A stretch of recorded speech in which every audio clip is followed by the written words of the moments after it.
Nurses आहे. मला white डिस्चार्जचा खूप त्रास होत होता. मी त्याच्यानंतर हे लायनर वापरलं.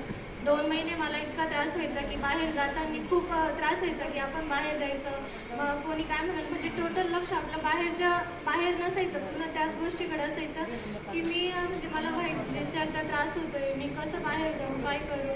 तर मला हे मी 2 ते 3 महिने यूज केलं, तर मला आज म्हणजे टोटल 100% याचा रिझल्ट मिळालेला आहे.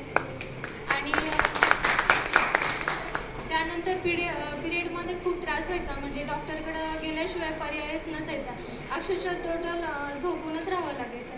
त्याच्यानंतर ब्लिडिंग वगैरे फक्त माझं 1 ते 2च दिवस व्हायचं. त्याच्यानंतर मी फ्लोविंगचं नॅपकिन वापरायला यूज केलं. त्यानंतर माझं आता प्रॉपर 5 दिवस ब्लिडिंग जायला सुरुवात झाली. आणि हे दोन्ही जेव्हा यूज केले तर त्याचा इफेक्ट माझ्या चेहऱ्यावर पण खूप छान झालेला आहे. म्हणजे जे आपले हार्मोन्स इनबॅलन्स होतात ते बॅलन्स करण्याचं काम करतं. त्याच्यानंतर म्हटलं आणखी छान दिसण्यासाठी मी ॲलोवेरा जेलचा उपयोग केला.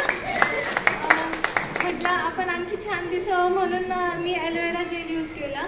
तर ॲलोवेरा जेलचा इतका छान रिझल्ट मिळाला की माझ्या ज्या चेहऱ्यावर पिंपल्स व्हायचे ते अक्षरशः पिकून जायचे. त्याने किती पण मेकअप केला तर ते म्हणजे हायलाईट व्हायचं ते पिंपल.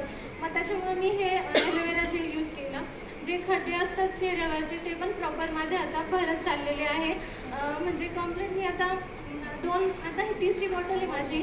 तर 3ऱ्या बॉटलमध्येच मला खूप छान रिझल्ट मिळाला आहे याच्यामध्ये. थँक्यू.